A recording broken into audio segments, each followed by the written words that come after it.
Recibimos, como fue anunciado, al director de Recursos Financieros de la Intendencia de Montevideo, Juan Volcker, a quien agradecemos su presencia. Gracias por venir, buen día. Muchas gracias por la invitación. Hace tiempo que no conversábamos. Es verdad. Después de lo que fue este acuerdo alcanzado en el Congreso de Intendentes, usted como el director de la caja de la Intendencia, ¿qué visión tiene?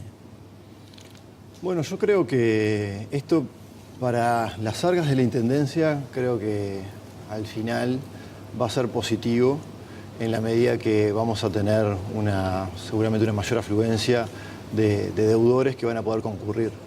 Pero esto es, digamos, el corto plazo. Nosotros estábamos muy ocupados en mantener un criterio de previsibilidad y de claridad sobre las normas tributarias. Como se imaginarán, desde nuestra perspectiva, estar haciendo cambios a un año, 2 años, de haber hecho otro cambio como estos no nos parecía lo más conveniente, y por eso es que, entre otras cosas, nosotros sostuvimos esa propuesta, si quiere, más fuerte desde el inicio, en que no estábamos de acuerdo con un plan que se había planteado anteriormente, no este plan que se votó. Ahora, ¿cómo convence el que está del otro lado de que en el 2000, estamos en el 2018, en el 2020 no va a haber otro plan de refinanciación de deudas? Yo coincido en que no es posible asegurarlo. De hecho, eso era parte de los argumentos por los cuales nosotros inicialmente sosteníamos directamente que no teníamos que hacer otro plan de regularización de deudas. ¿Por qué? O sea, no hay ni siquiera un compromiso de que este definitivamente sea el último. No, eso no está asegurado en ningún lado, y la verdad no tenemos condiciones para asegurarlos. De hecho, en el anterior, que hicimos en el año 2016, se había conversado de que iba a ser el único. Y luego comenzaba la fiscalización y bueno, ya sabemos la noticia de ayer. O sea que verdaderamente no es posible establecer eso. Lo que sí creo que es importante separar y marcar las diferencias conceptuales que hay entre y el anterior, que hubo en el 2016, y sobre todo entre y que se estaba planteando la semana pasada en Soriano. ¿En qué sentido? Y que, bueno, que este es un plan que, si bien da mejores condiciones y reduce las deudas, siempre termina pagando más el que se atrasó que el buen pagador. En el plan anterior, bueno, también como tenía un tope de un 50% del valor del vehículo, o como el que se estaba planteando la semana pasada, de un tope de 25% del valor del vehículo para la deuda, eso genera asimetrías muy grandes y hace incluso que una persona que pagó al día termine pagando el doble que un deudor que se adhiera al plan. Ustedes habían hecho el cálculo que con la propuesta anterior, si alguien había pagado en fecha, podía llegar a pagar el doble de si alguien se hubiera guardado el dinero en una caja de ahorros y quería ir a refinanciar. Es correcto. Y eso justamente fue el puntapié inicial de justamente nuestra salida con esa postura fuerte, si se quiere, en la cual nosotros estamos marcando ni más ni menos que la defensa del buen pagador. Ahora, hay una cosa que se menciona como uno de los argumentos principales al momento de quienes defendían la primera oferta, y decían, bueno, existen una cantidad de vehículos que no se han acogido a los distintos planes de financiación, que ya sabemos que han habido varios, porque, bueno, el valor de lo que deben es tan elevado que supera el valor del vehículo, y nadie va a pagar por algo más de lo que tiene como valor de mercado. Por eso defendían el establecimiento del tope, y por eso decían, tiene que ser algo atractivo para que aquellos que hoy por hoy no están, empiecen a estar.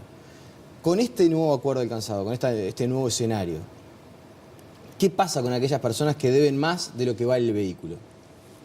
Esas personas van a tener un valor de deuda menor al valor del vehículo por el solo motivo de que hay un recálculo de la tasa de recargos.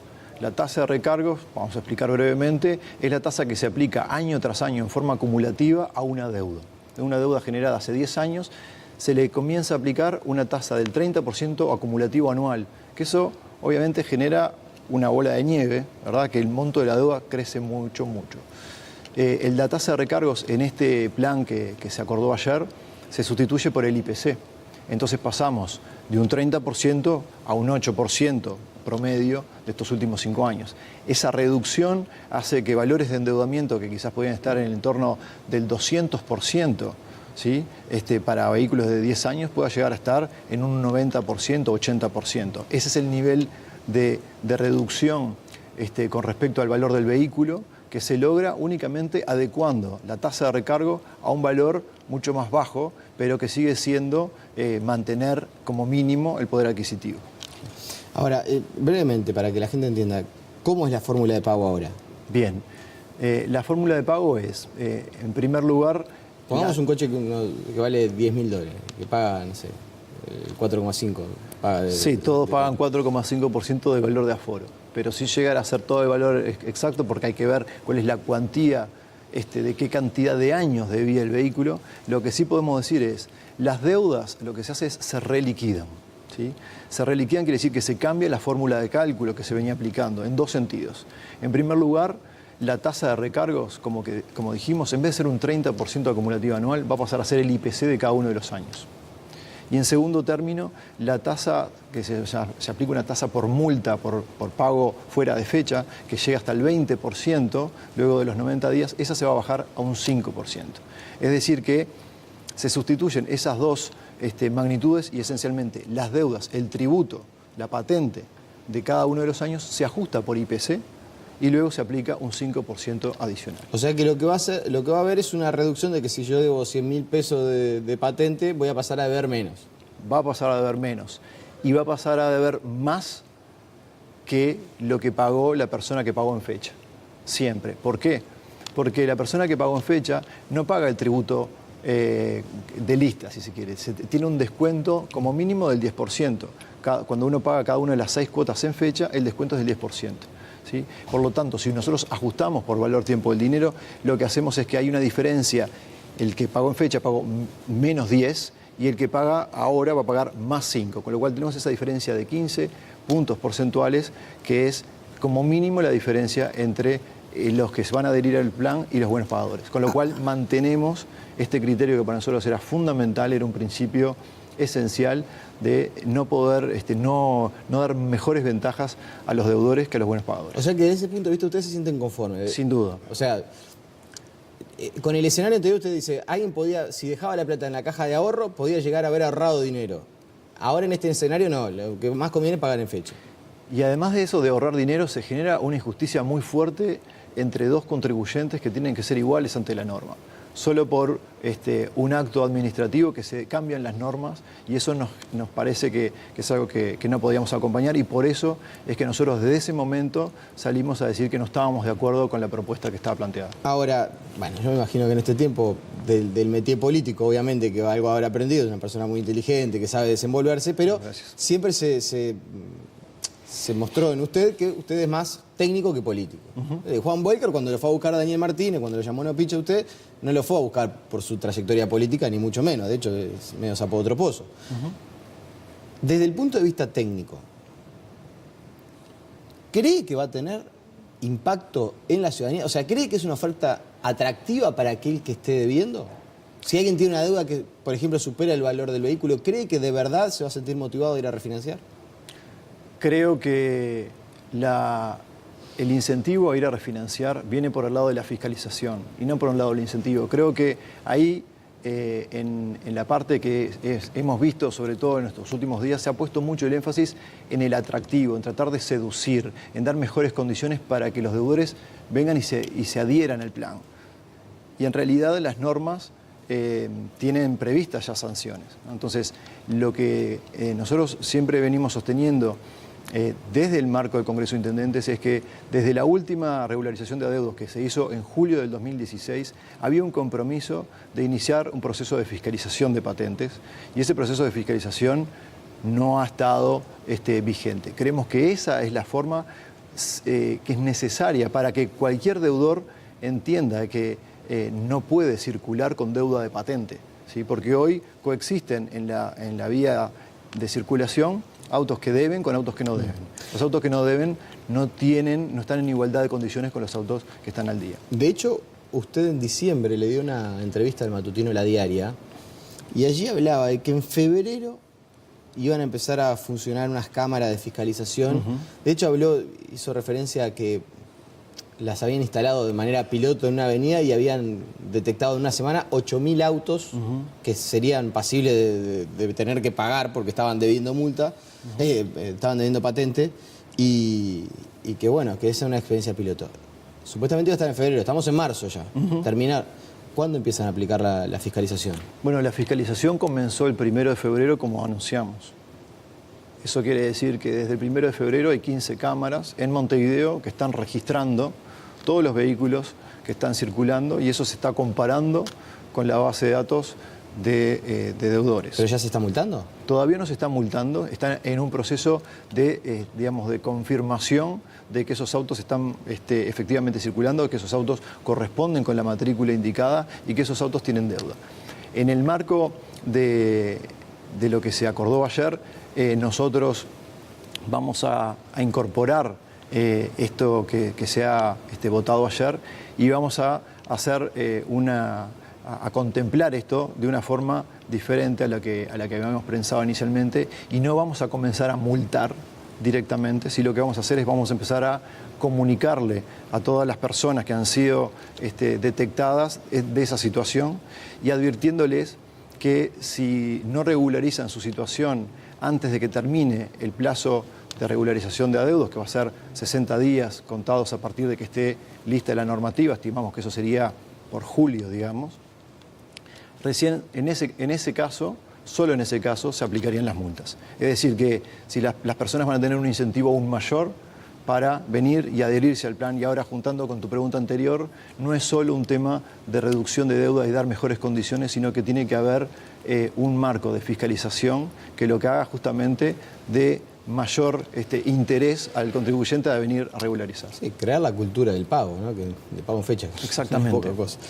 Ahora, entonces, claro, porque esto, más allá de que se acordó ayer en el Congreso de Intendentes, baja a las juntas departamentales, se tiene que sancionar en las juntas, y va a haber, usted me dice, un plazo de 60 días. A partir de que esté sancionado en todas las juntas departamentales, va a haber 60 días para ponerse al día en el plan de refinanciación. Adherirse al plan. Exactamente.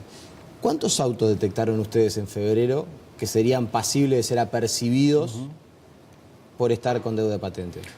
En primer lugar, detectamos aproximadamente 350.000 vehículos, ¿sí? Circulando en Montevideo. Vehículos, estamos hablando de automóviles. También se detectaron motocicletas.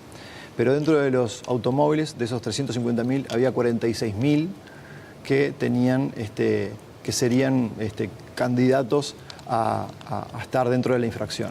Digo candidatos porque todavía no se ha generado, se está transitando el proceso de validación, ¿sí? Porque esto, recordemos, es tecnología y es un automatismo, reconoce la matrícula y esa matrícula la compara con una base de datos, pero es necesario, justamente para salvaguardar todas las garantías, que una persona valide que efectivamente esa matrícula corresponde con el vehículo, ¿sí? Que no haya un error.